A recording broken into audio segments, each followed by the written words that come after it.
berdirilah di waktu malam dan sholat tahajud. Itulah sebab nanti turunnya rahmat di waktu masih hidup, saat meninggal dunia, saat dikuburkan, dan saat dibangkitkan dari kubur pada hari kiamat.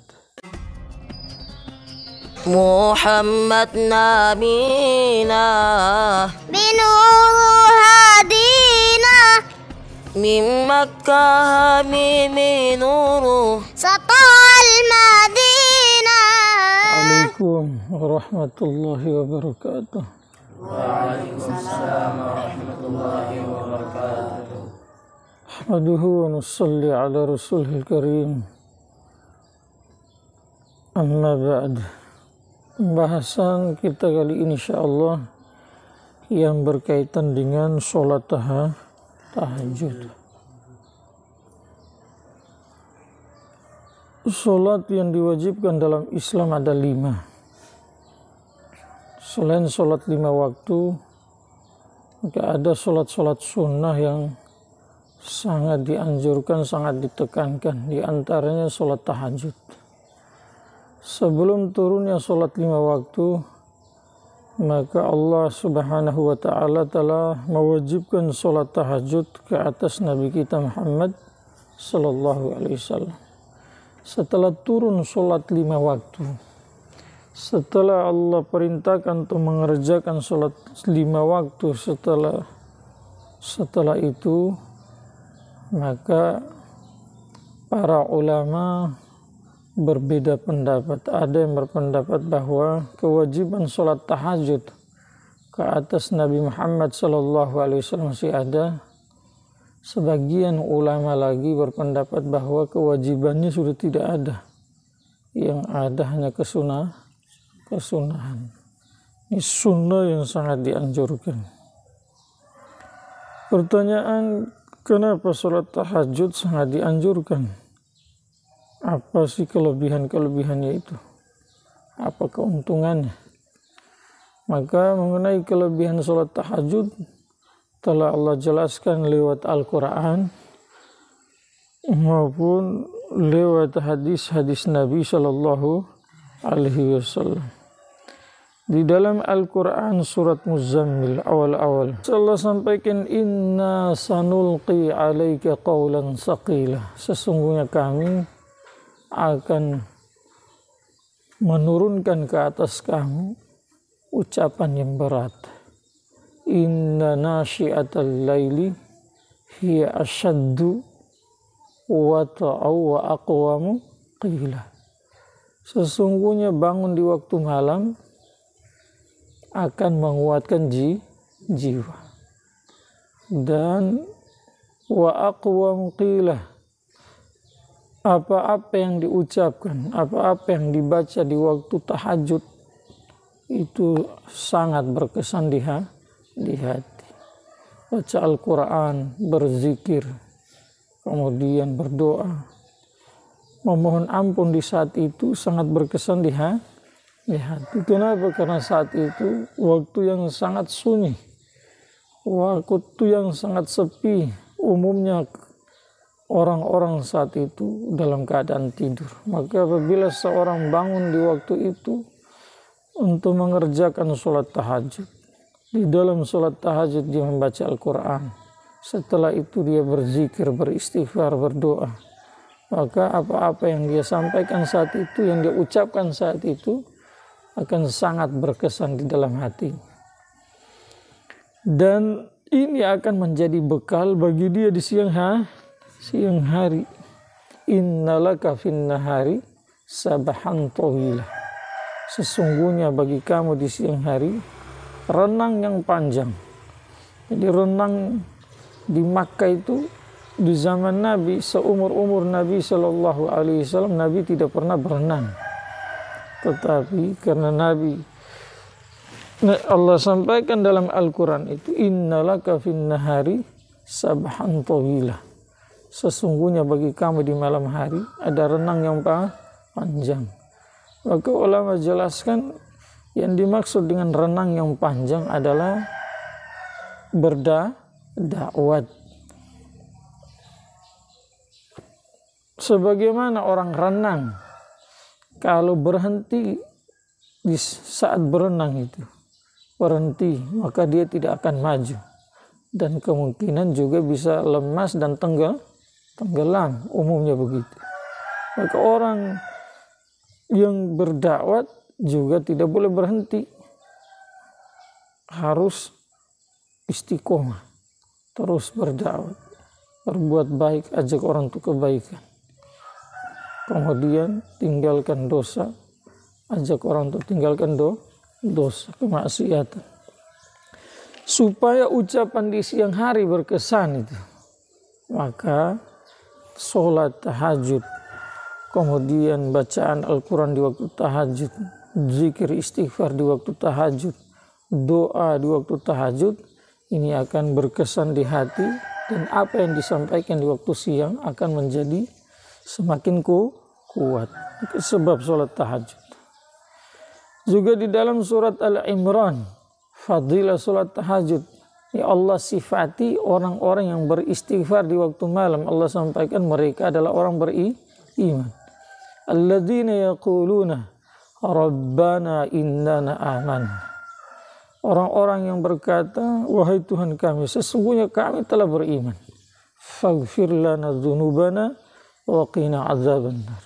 Ampunilah dosa-dosa kami dan lindungilah kami dari azab api neraka. Siapa mereka yang mengatakan kami beriman tadi itu? As-sabirina, yang pertama orang yang bersabar. Perintah berat tetap dijalankan, perintah ringan tetap dijalankan, sabar. Larangan cocok dengan nafsu tetap ditinggalkan, tidak cocok dengan nafsu tetap ditinggal. As-sabirina. Yang kedua adalah as-sadiqina, mereka yang jujur. Jujur, orang-orang yang jujur. yakni apa yang diucapkan tidak bertentangan dengan isi hati. Beriman, ya hatinya juga beriman. Memuji orang, hatinya juga menganggap bahwa pujian ini layak bagi orang itu. Jadi bukan hanya kata orang Palu patende, maksudnya patende, hati lain, mulut berkatalah ini Allah tidak suka. Walaupun memuji itu dalam hadis-hadis Nabi SAW bukan satu hal yang harus dibuat terus. Terkadang mudorot, terkadang juga manfaat. Yang ketiga adalah as-sabirina was-sadiqina wal qanitina, orang-orang yang taat sama Allah, taat dalam setiap saat dan keadaan. Wal munfiqina, dan orang-orang yang berinfak, punya rezeki dibagi sama orang-orang yang tidak punya kelebihan, yang membutuhkan. Kemudian yang keempat adalah wal mustaghfirina bil ashar, di waktu sahur setelah bangun malam, tahajud, baca Al-Quran, zikir. Di waktu sahur sebelum datangnya fajar shadiq, mereka beristighfar, mohon ampun kepada Allah Subhanahu wa ta'ala. Faham tidak? Di dalam ayat lain juga suratul Fath di akhir-akhir Allah ceritakan sifat para sahabat radhiyallahu anhum ajma'in. Muhammadur Rasulullah walladzina ma'ahu asyidda'u 'alal kuffar rahama'u bainahum tarahum ruk'an sujada yabtaghuna fadlan minallahi wa ridwan simahum fi wujuhihim min atharis sujud. Muhammad adalah utusan Allah. Walladzina ma'ahu asyidda'u 'alal kuffar rahama'u bainahum, dan orang-orang yang bersama beliau sallallahu alaihi wasallam tegas keras dengan orang kafir, sesama mereka saling kasih sayang. Kemudian kamu melihat mereka tarahum ruk'an sujud, melihat mereka dalam keadaan ruku dan sujud. Selain 5 waktu mereka mengerjakan apa? Salat Tujuannya apa? Bukan sholat tahajud supaya dilihat orang, supaya dipuji orang, tetapi yabtaghuna fadlan minallahi ridwan. Tujuan mereka tadi ruku sujud, maksudnya mengerjakan sholat itu adalah untuk mencari ridho Allah. Yabtaghuna fadlan minallah, mencari karunia-Nya Allah dan ridhonya Allah. Taroh, kemudian Allah sampaikan simahum fi wujuhihim min asaris sujud. Alamat, tanda-tanda di dalam muka-muka mereka itu sebab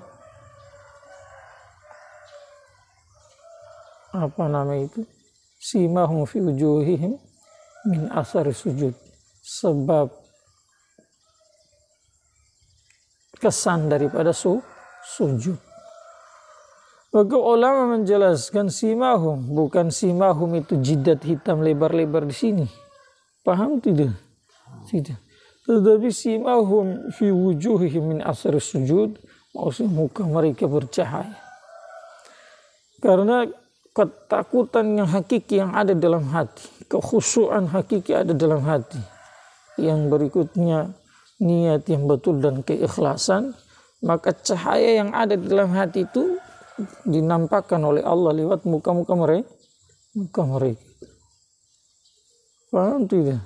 Sehingga di waktu pagi, di waktu siang hari, muka mereka itu berbeda dengan muka-muka orang lain. Dalam ayat lain juga Allah sampaikan di dalam surat apa itu?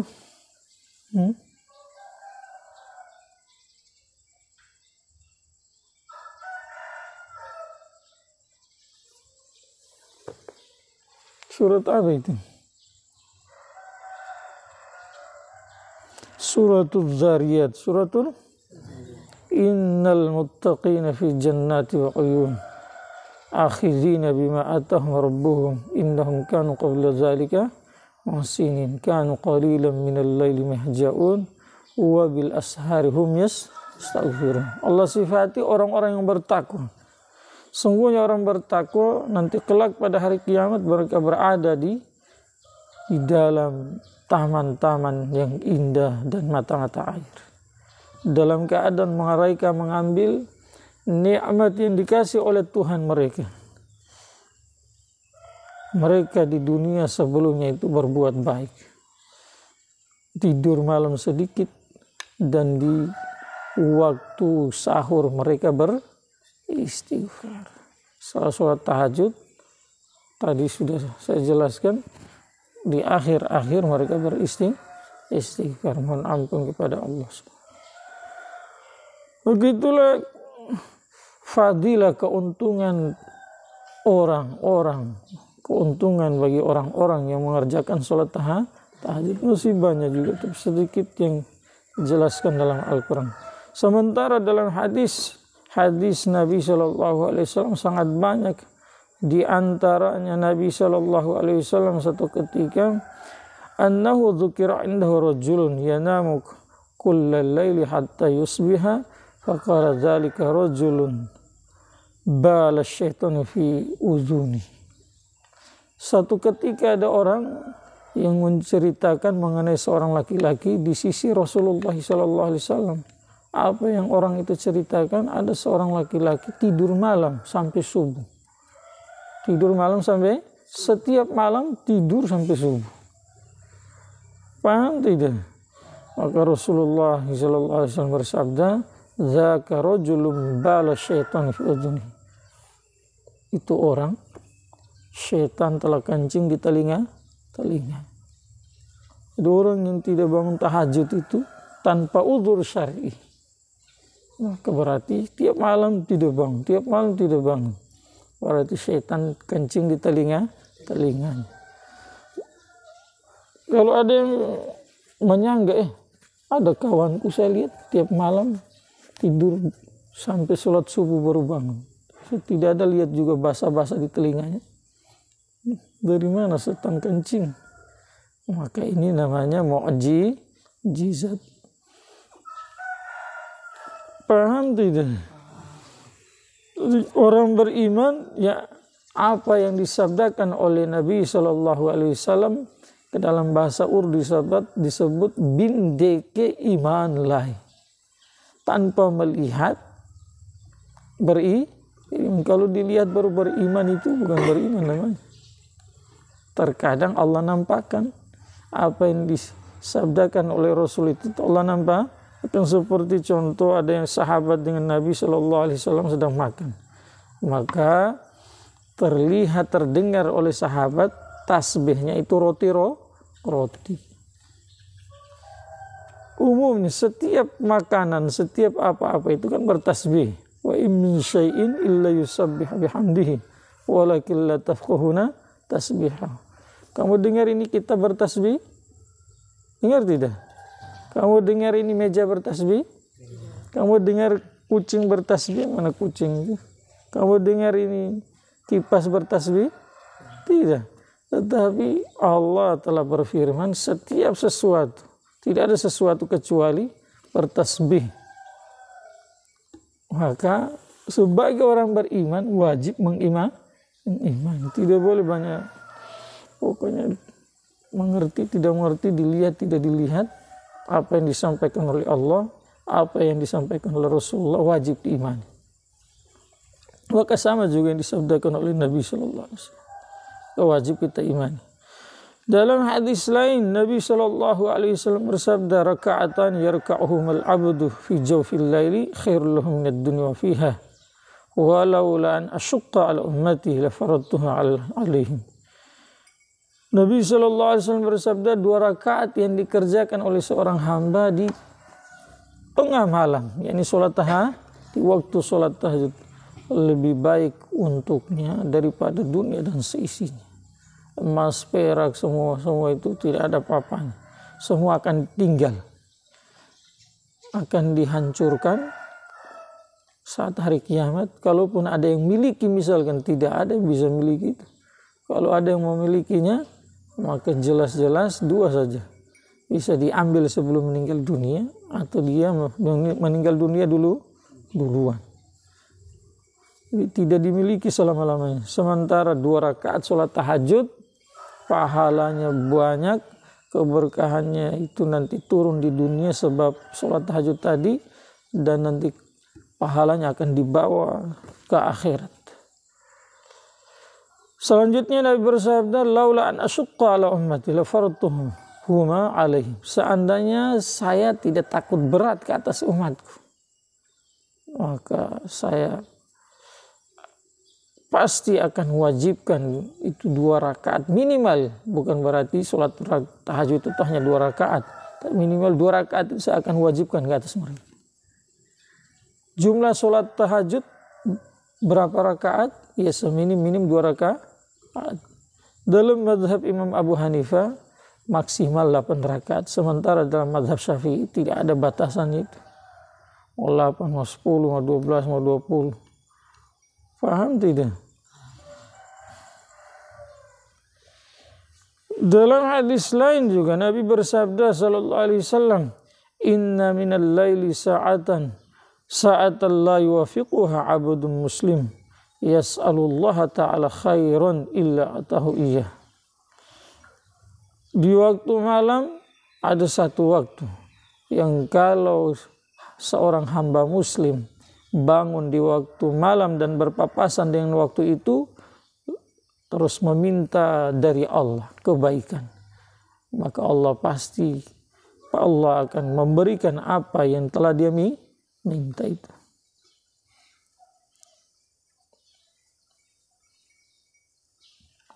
Satu ketika Rasulullah SAW bangun di waktu malam sholat tahajud. Begitu panjang rakaat sholat tahajudnya Rasulullah sehingga kaki beliau menjadi bengkak. Maka istri Rasulullah SAW, Aisyah radhiyallahu anha, bertanya pada Rasulullah, bukankah engkau telah dijanjikan oleh Allah akan diampuni dosa-dosamu yang lalu maupun yang akan datang? Artinya, kenapa engkau susahkan dirimu seperti itu? pengampunan itu dari Allah sudah dijamin. Walaupun sepakat ulama ahli sunnah wal jamaah, nabi-nabi dan rasul-rasul tidak punya dosa. Nah, ini kita tidak bahas nanti mengenai Nabi Adam itu bagaimana, apa jawabannya. Tidak punya dosa, tidak punya dosa. Pembahasan mengenai Nabi Adam bukan di sini tempatnya, nanti jadi panjang. Kalaupun ada seandainya itu, tidak ada nomor satu. Kecil, dosa besar juga tidak ada, dosa kecil juga tidak ada. Kalaupun ada, maka Allah telah berjanji untuk untuk mengampuni itu dosa. Sebagaimana dalam suratul Fath. Inna fatahna laka fathan mubin liyaghfira lakallahu ma taqaddama min dzambika wa ta'akhkhara. Sungguhnya kami telah memberikan kemenangan yang nyata. Inna fatahna laka untuk kamu. Tujuannya apa? Agar supaya kami mengampuni dosa-dosa kamu yang lampau dan akan datang. Kalau ada, kalau tidak ada. Kalau ada. Nomor satu tidak ada tuh. Maka Rasulullah SAW menjawab, afala akunu abadan syakura? Afala akunu abadan? Apa saya tidak mau jadi hamba yang bersyukur? Maka ulama menjelaskan bahwa Rasul itu dikasih derajat yang tinggi. Maka dengan sholat tahajud Rasul ingin mensyukuri itu nikmat.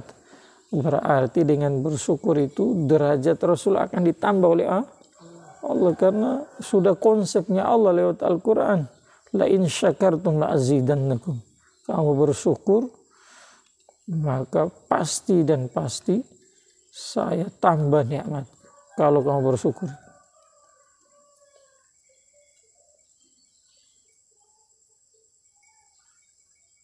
Di dalam hadis lain Nabi SAW bersabda kepada Abu Hurairah radhiyallahu anhu, ya Abu Hurairah, aturidu an takuna rahmatullahi alaika hayya wa maitah wa maqbura wa mab'usah qum minal laili fassalli.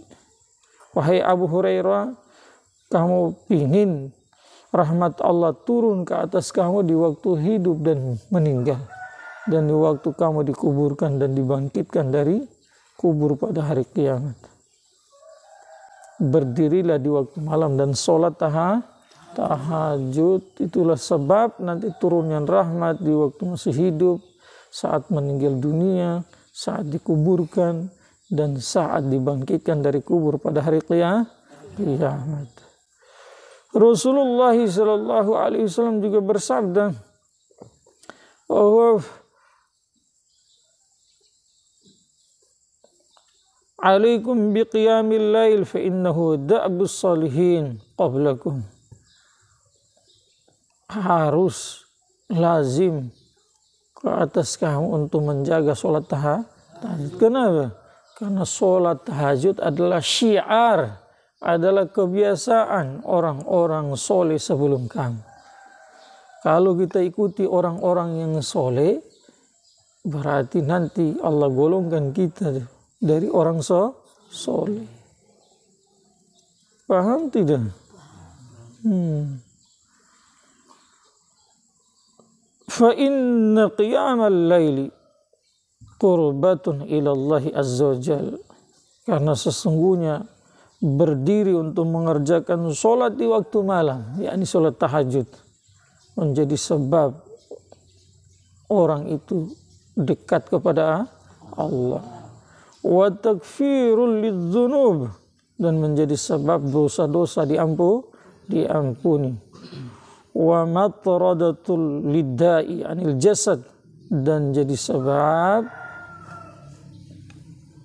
apa itu? Penyakit dari badan dijauhkan. Dijauhkannya penyakit dari badan. Wa manhatun anil ism, dan jadi sebab tercegahnya seseorang dari berbuat dosa. sholat tahajud. Banyak sekali kelebihannya. Sedikit lagi baru kita sudah. Rasulullah sallallahu alaihi wasallam bersabda kepada Abu Dzar radhiyallahu anhu, "Lau aradta safaran a'adta lahu uddatan." Abu Dzar, kalau kamu ingin safar, sebelum safar, apakah kamu buat persiapan? Maka Abu Dzar radhiyallahu anhu menjawab, "Na'am." Iya. Dari Palu mau ke Jakarta, dari Palu mau ke Makassar. Ada yang safar tidak buat persiapan? Orang gila saja yang tidak buat persiapan. Untuk orang lagi stres. Tetapi orang yang sehat, akalnya itu akan buat persiapan. Seberapa banyak semampu dia bekal yang dibutuhkan di safar dia bawa. Supaya tidak menjadi peminta-minta, supaya bebannya berkurang, dan lain-lain sebagainya. Maka Rasulullah SAW bersabda, "Fakaifa safaru tariqil qiyamati." Bagaimana dengan perjalanan menuju hari kiamat? Semua orang yang hidup di dunia kan akan menuju menuju hari kiamat melalui jembatan kematian. Ke sana safarnya panjang. Perlu bekal. Perlu apa? Bekal. Maka Rasulullah terus bersabda sallallahu alaihi wasallam, "Ala unabbi'uka ya Abu Dzar bima yanfa'uka dzalikal yaum?" Maukah saya kabarkan kamu sesuatu, wahai Abu Dzar, sesuatu yang memberi manfaat bagi kamu pada hari itu, hari kiamat? Qala bala bi abi anta wa ummi. Abu Dzar menjawab radhiyallahu anhu, "Kenapa tidak ya Rasulullah? Saya korbankan untuk kamu bapa dan mama saya."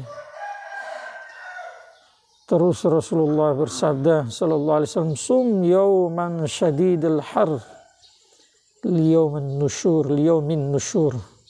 Puasalah di hari yang sangat panas untuk bekal bagi kamu di hari kebangkitan. Wasalli raka'ataini fi dhulumatil laili liwahsyatil qubur. Dan sholatlah 2 rakaat di malam gelap gulita untuk menjadi sebab terhilangnya dari kamu perasaan takut, rasa takut. Orang di malam gelap gulita, di hutan belantara, di kamar kecil, dikunci di dalamnya, mati lampu. Setiap orang umumnya yang dikasih masuk di situ rasa takut. Maka lebih dari itu tuh suasana yang mencekam itu, lebih daripada tadi itu adalah suasana di dalam kubur.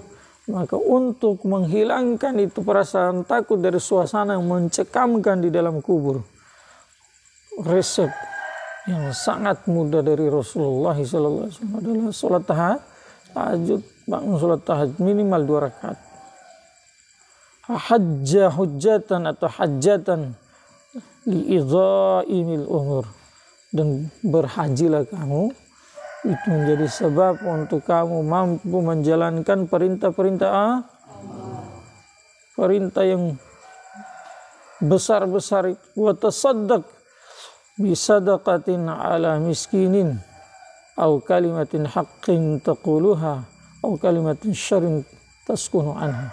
Dan bersedekahlah ke atas orang miskin, atau bersedekah dengan kalimat hak yang kamu ucapkan, atau bersedekah dengan meninggalkan kalimat buruk, kalimat-kalimat jelek itu ditinggalkan, itu juga sedekah.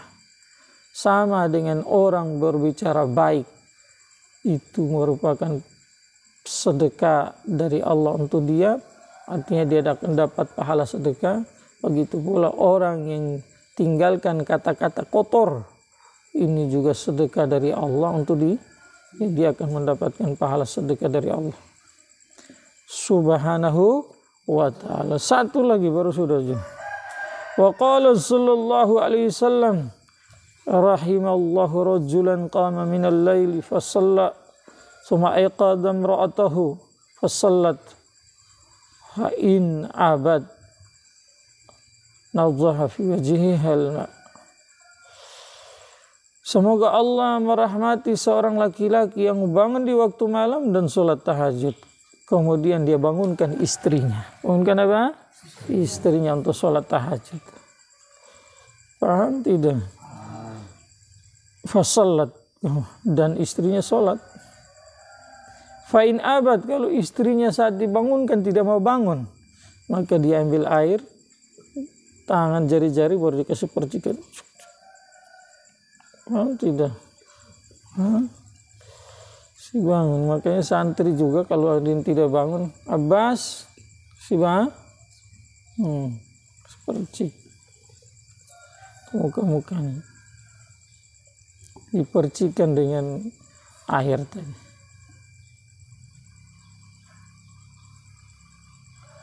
Terus Rasul bersabda, qala sallallahu alaihi wasallam, rahimallahu imra'atan qamat minal laili fasallat summa ayqadat zawjaha fasalla.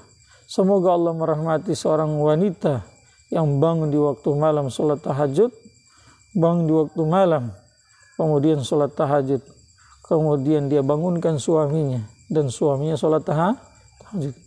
Fa in aba, kalau suaminya saat dibangunkan tidak mau bangun, maka istrinya ambil air lewat tangannya itu jari-jari, kemudian dikasih percikan di muka wajah suaminya tadi. Paham tidak? Maka itulah fadilah singkat mengenai sholat tahajud. Banyak sekali keuntungan. Maka setiap kita berjuang untuk sholat tahajud, sungguh-sungguh seminim-minimnya 2 rakaat. Kalau bisa 4, 6, 8, 10. Bahkan orang-orang zaman dulu ada yang sampai ratusan rakaat. Apa bisa? Ya tidak bisa bagi kita, tapi kalau Allah kasih bisa gitu. Dalam syair, seorang penyair berkata, man talabal ula saharal layali. Orang siapa yang ingin cari derajat yang tinggi, ingin mendapatkan derajat yang tinggi, maka hendaknya dia bangun di waktu malam. Bukan bangun main gaple, bukan bangun nonton bola, bukan bangun macam-macam, tapi bangun sholat tahajud, bangun baca Al-Quran, bangun berzikir setelah sholat tahajud tadi, bangun beristighfar dan berdoa. 4 amalan besar-besar yang dibuat oleh sahabat Nabi SAW, juga Rasulullah SAW. Yang pertama sholat tahajud dengan rakaat panjang-panjang. Yang kedua membaca Al-Quran dengan melihat. Kalau Rasulullah tidak bisa baca, maka sahabat membaca Al-Quran dengan melihat. Utsman radhiyallahu anhu punya beberapa Al-Quran, sebab dibaca dengan melihat itu sampai Qurannya jadi robek. Saking banyak baca, padahal beliau menghafal Al-Quran. Yang ketiga adalah mengingat Allah dengan banyak, jumlah yang banyak, yang di dalamnya ada istighfar. Yang keempat adalah berdoa untuk umat. Maka bangun tahajud, kita bangun bersamaan dengan kita minta dari Allah hajat kita, juga kita minta untuk umat dari Allah, minta kebaikan, minta untuk musuh juga, minta untuk kawan juga. Setiap orang